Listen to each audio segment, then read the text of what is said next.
It began with a startling assertion. You know, it was the Jews who invented interest. This, my acquaintance declared, was the very beginning of the world's decline. The statement left me momentarily speechless, another familiar refrain casting blame upon a single group. Yet, the thought lingered. Who did invent interest? Why is lending money and demanding more back considered acceptable? And why is this practice shrouded in so much myth, fear, and animosity? The truth, I discovered, is far more complex and dramatic than mere numbers in a bank ledger. It is a sweeping narrative woven through ancient civilizations, religious prescriptions, daring sea voyages, the rise and fall of empires, and the very genesis of capitalism. This is not simply an economic history. It is a story of power, of fear, and of how a single idea, lending with the expectation of a return, became the engine of our modern world. Chapter 1.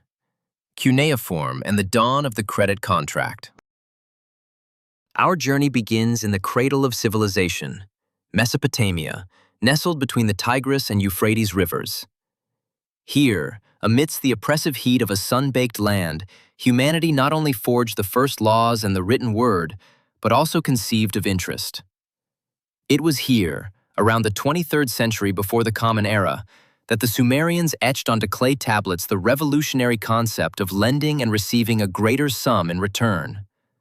Not money as we know it, but grain, livestock, dates. A typical record might read, "The priest Orlugal received 10 sacks of barley from me. He must return 12 within 1 year." This was the first documented evidence of interest, inscribed in ancient cuneiform. The practice wasn't called interest then. It was calculated in fractions. A common annual rate was 20%, sometimes higher, especially for loans tied to the next harvest, acknowledging the inherent risks of crop failure. While there were no paper contracts or official seals, there was oversight.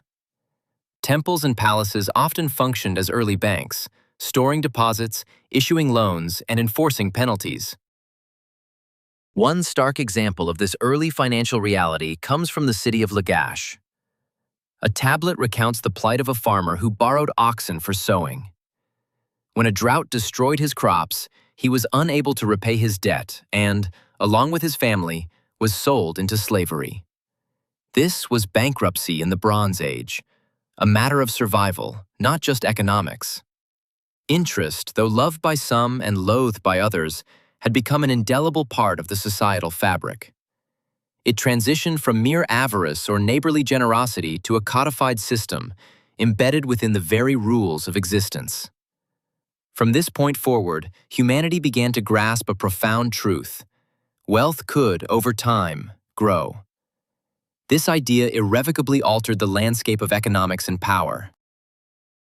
Chapter 2. When interest became a problem. From Egypt to Rome. The concept of interest, having taken root in Mesopotamia, began its inexorable spread. In ancient Egypt, while not as central as in Sumer, lending practices existed, often tied to agricultural cycles and managed by temple administrators. The Egyptians, renowned for their monumental architecture and complex societal structure, also understood the power of deferred payment and the return on investment, though their system was perhaps less overtly usurious than what would emerge elsewhere. As civilizations rose and fell, so too did attitudes towards interest. In ancient Rupes is barren and cannot reproduce itself, deeming interest inherently unnatural and unjust. This philosophical opposition, however, did not prevent its practice, a feature of economic life. It was in the Roman Republic and later the Empire that interest truly became a significant and often contentious force. Roman law grappled with usury, setting limits on interest rates, yet the demand for credit persisted, fueled by trade, military campaigns, and the burgeoning complexities of a vast empire. The wealthy elite often profited immensely from lending to the less fortunate, exacerbating social inequalities. Debates raged about fair lending practices, and the burden of debt could, and often did, lead to ruin. The very foundations of Roman society were, at times, shaken by the pervasive influence of financial dealings, demonstrating that even in the ancient world, the power of interest was a double-edged sword, capable of fostering prosperity, but also sowing seeds of instability and resentment. 1,000 years have passed. Humanity builds pyramids, trades across vast oceans, wages wars, and crafts poetry. Yet, one fundamental aspect remains stubbornly unchanged. If you borrow, you will repay more. And if you fail, you will learn the harsh realities of ancient Roman retribution. Egypt. Interest, born in the shadow of the pharaoh. In the land of the Nile, lending was a matter of state. Grains, primarily, were loaned out, their rates meticulously controlled by temple officials and scribes. Special granaries, akin to state banks, held reserves. These granaries provided sustenance during lean years, with the surplus later reclaimed, often with a levy. Typically, this interest amounted to 1/10 of the harvest annually. While sometimes exceeding this, the percentages in ancient Egypt did not yet ignite widespread fury. The true storm was brewing, destined to break later in Greece and Rome. Ancient Greece. Interest, philosophers, and maritime loans. The Greeks evolved beyond simple grain lending. They began to invest in trade. A merchant preparing for a perilous voyage would secure funds, with the agreement to repay a greater sum if he returned alive. These were the nascent forms of insured loans, with interest rates that could soar to 100% per annum. Aristotle, a voice of reason, opposed this practice. Money cannot beget money, he argued, deeming it unnatural. Interest was perceived as a form of parasitism, a passive gain without labor. Yet, paradoxically, without these very mechanisms, the Athenian fleet might never have sailed, trade might have faltered, and ambition might have been stifled. Ancient Rome. Interest, a catalyst for civil war. We arrive at a pivotal era. Here, interest was codified into law, yet it became a festering wound, driving citizens to the streets armed with clubs. Roman statutes permitted a maximum annual interest rate of 12%. However, lenders, through cunning schemes, often circumvented these laws, inflating rates to a staggering 60%. The plebeians, the common folk, found themselves indebted to the patricians, the wealthy elite. A failed harvest meant an inability to repay. This triggered a terrifying cascade: seizure of property, enslavement, the sale of children. By the 4th century before the Common Era, the first debt crisis erupted. Masses of the impoverished demanded debt cancellation and the abolition of interest. Rome responded with reforms, even temporarily prohibiting interest altogether. History's first debt default, orchestrated by popular pressure. And so, in antiquity, interest transcended mere economics.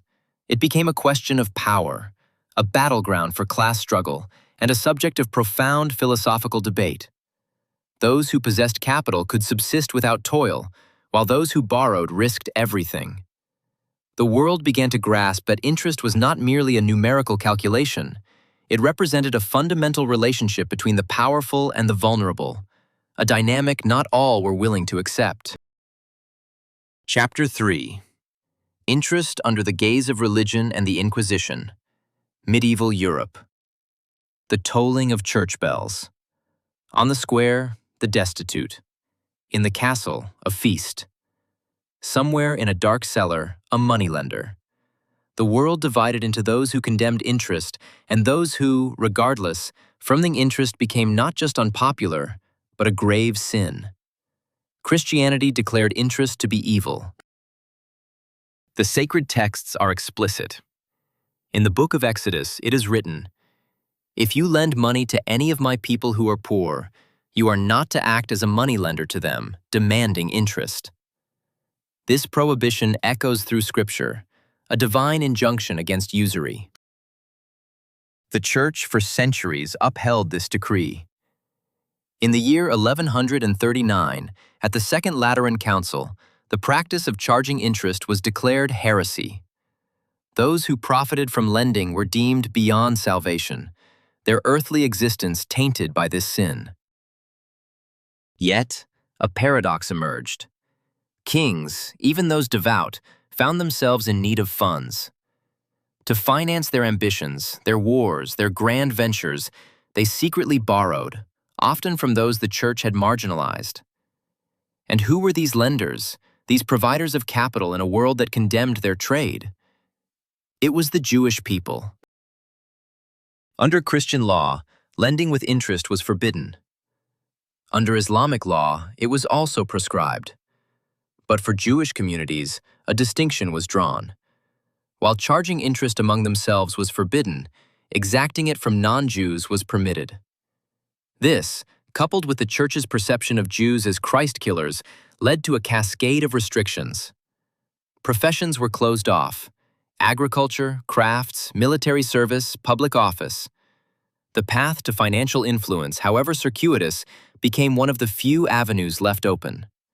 And so, the Jewish people became the financiers of Europe, not by choice, but by necessity. Their economic role a consequence of pervasive exclusion. This economic dependence, however, bred resentment. The moneylender, often speaking a different language, worshiping a different god, became an easy target.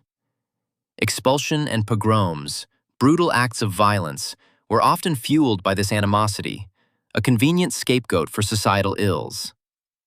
In England, France, and Spain, Jewish communities were repeatedly expelled, their assets seized, their contributions erased. Meanwhile, in the Islamic world, a different approach unfolded. Islam, too, forbids riba, the Arabic term for unlawful gain through lending. It signifies an unjustified increase in wealth, a profit derived without commensurate effort. Yet, Muslim merchants found a way. They embraced financial partnerships, a system where one party provided capital, another provided labor, and profits were shared according to agreed-upon terms.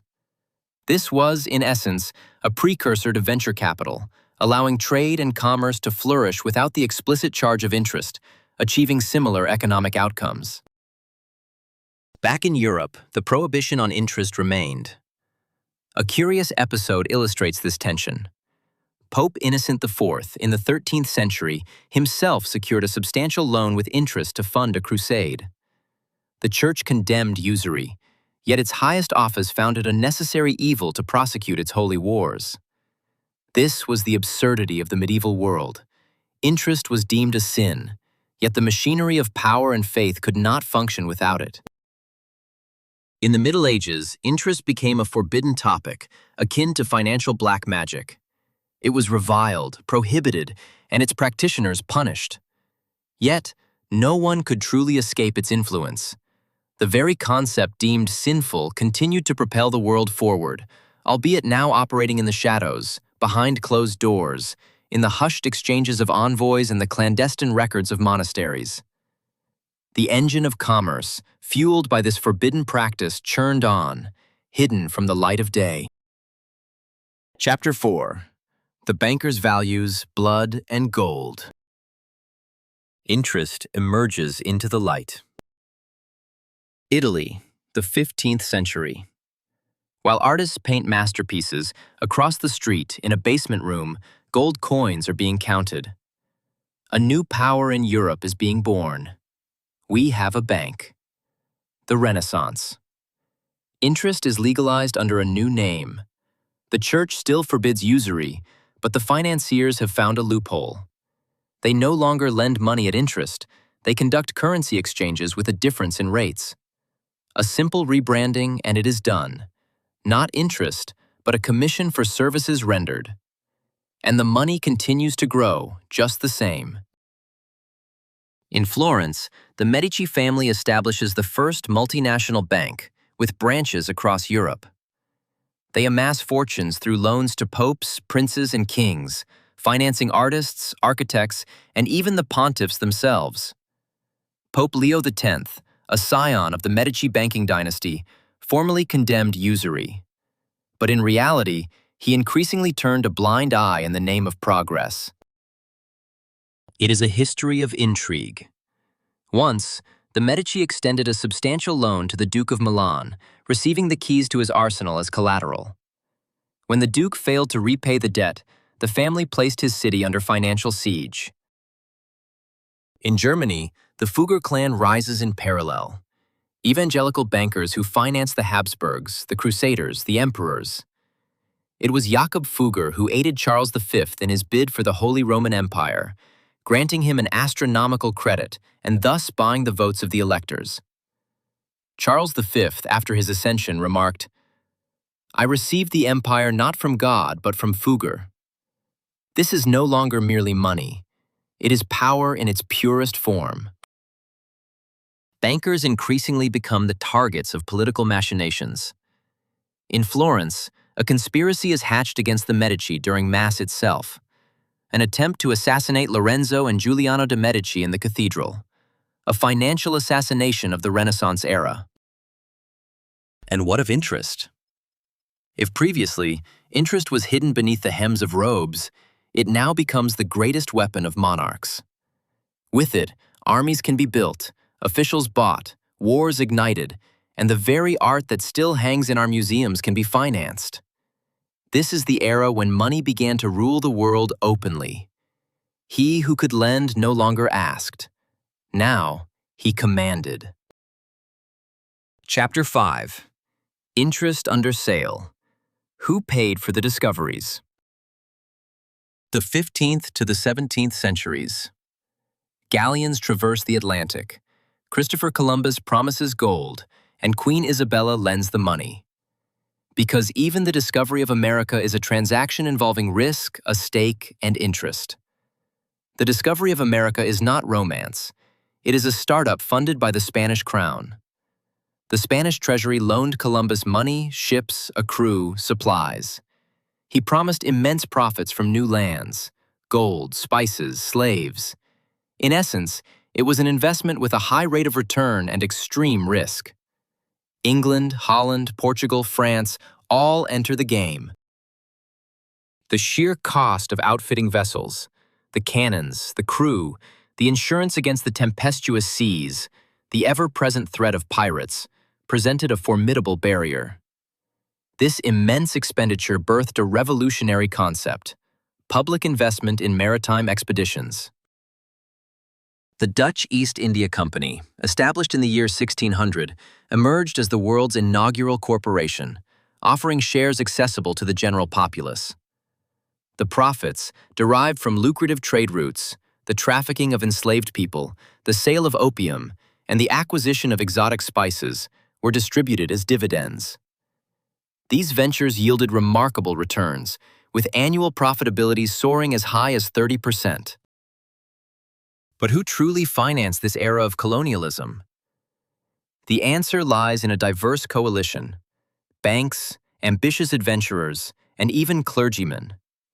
The Fuggers, a prominent banking family, extended substantial loans to the Spanish crown, effectively funding the plunder of Latin America. The Dutch, through their East India Company, sold bonds to finance their colonial ambitions in Indonesia. English financiers provided the capital to underwrite the conquest of India. Interest-bearing loans became the economic engine of colonialism. For every newly discovered territory, there was an investor willing to finance the expedition, anticipating a far greater return.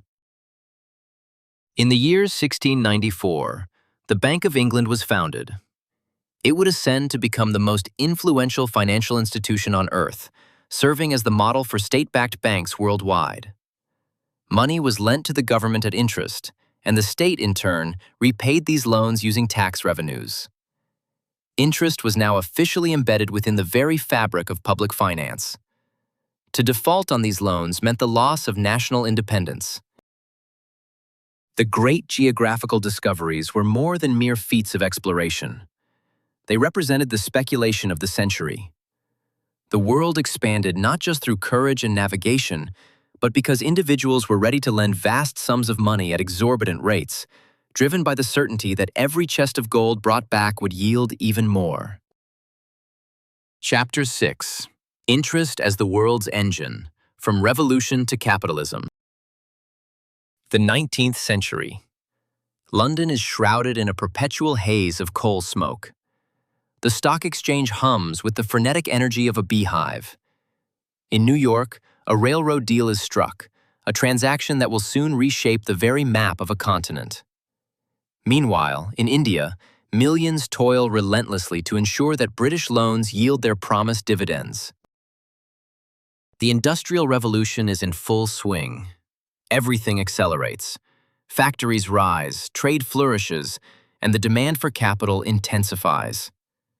Manufacturers, merchants, railroad magnates, and even nations require credit. But money is not given freely. It is lent only with the expectation of interest. This practice, once a rarity, now becomes the norm. The story of an empire unfolds. America pushes westward, requiring roads, bridges, railways, and factories, all projects fueled by borrowed money. A single loan for railroad construction in 1860 offered returns as high as 15% annually, a testament to the rapid influx of wealth, gold, coal, cattle, and migrants that the new lines would facilitate. The entire 19th century can be characterized as an era built upon borrowed funds. This period witnessed the dawn of the first globalization, accompanied by the inevitable emergence of financial bubbles. Interest had become the universal language of economics, but it also brought forth its insidious side effect: crises. Bubble after bubble inflated and burst. The South Sea Bubble in 1720, the Long Depression of 1873, and the Great Depression of 1929. Each crisis was a consequence of excessive credit, inflated expectations, and subsequent collapse, leaving millions to suffer in its wake, only for the cycle to begin anew.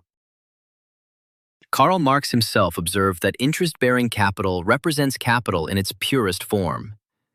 It does not labor. It simply grows. Even the most ardent critics of capitalism acknowledge that interest lies at the very core of the system. The percentage, once a sin, has become the algorithm of our world.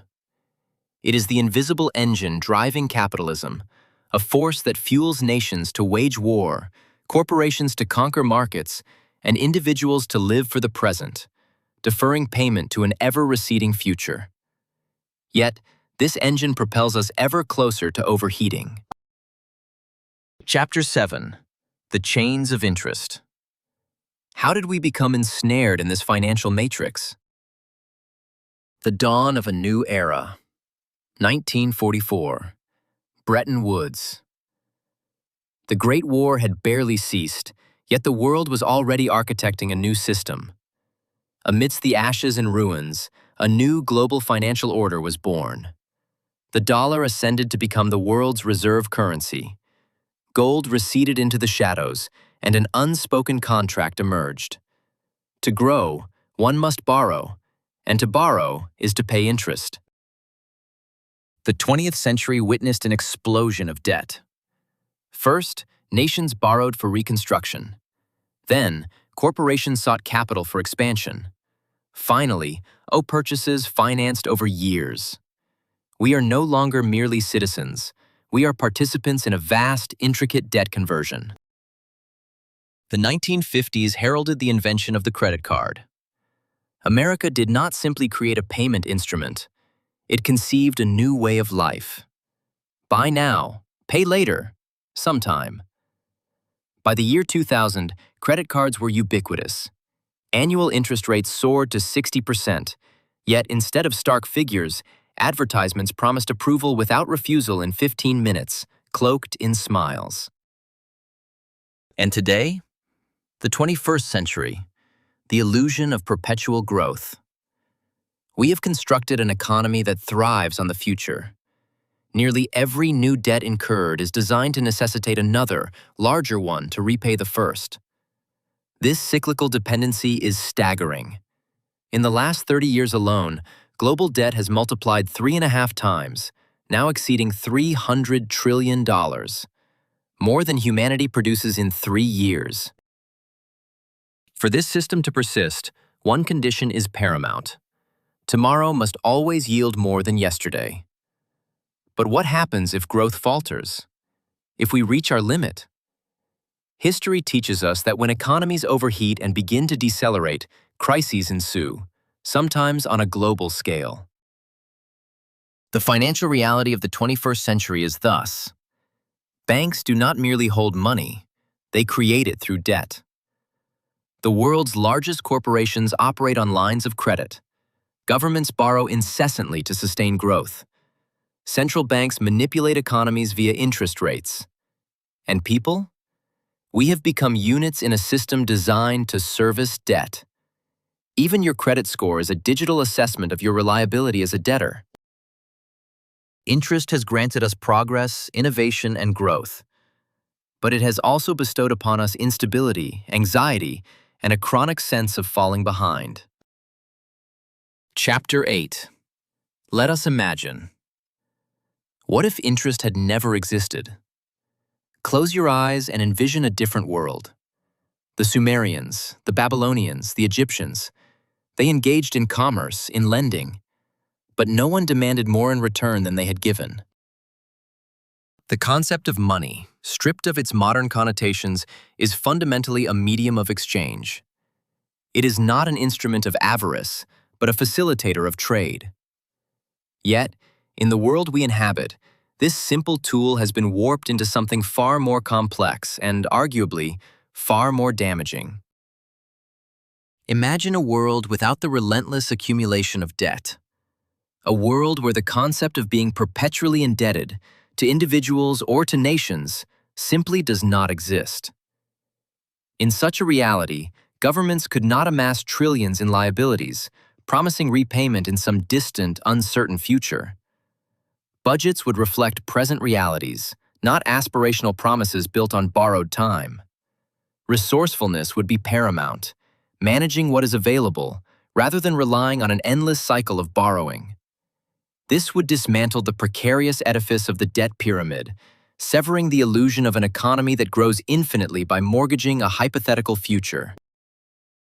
Individuals would be incentivized to save, to accumulate, rather than to plunge into long-term commitments. The dream of owning a home, for instance, would begin with labor, with saving, and only then with purchase. The process would be slower, certainly, devoid of the instant gratification that fuels modern consumption. But it would offer peace of mind, freedom from the crushing weight of a 30-year mortgage, a life not defined by a perpetual debt sentence. What then of banks? In a world without interest, their very nature would transform. They would cease to be entities that profit from the burden of debt. Instead, they could evolve into partners, investing alongside entrepreneurs in new ventures. Risks would be shared, profits divided equitably. This echoes the principles of Islamic finance, where credit is replaced by partnership and fair collaboration. This vision, however, prompts a critical question. Would a world without interest remain stagnant, trapped in a perpetual medieval state? Who would willingly invest without the incentive of accrued returns? How would we fund the groundbreaking discoveries and technological advancements that propel humanity forward? Interest, in essence, acts as the fuel for progress. It incentivizes risk-taking, the very act of building a future. While it possesses a destructive potential, it is also the engine of movement, the catalyst for innovation. Without it, the world might indeed be poorer, more primitive, simpler. But perhaps it would also be more humane. A world free from the ceaseless rat race, from the existential trap of financial obligations. A world where individuals are not merely cogs in a vast payment schedule. We have, consciously or unconsciously, constructed a global society built upon the foundation of debt. We have normalized this reality. Yet it is crucial to remember that this is a choice, not an immutable law of nature. And perhaps, one day, humanity will choose a different path.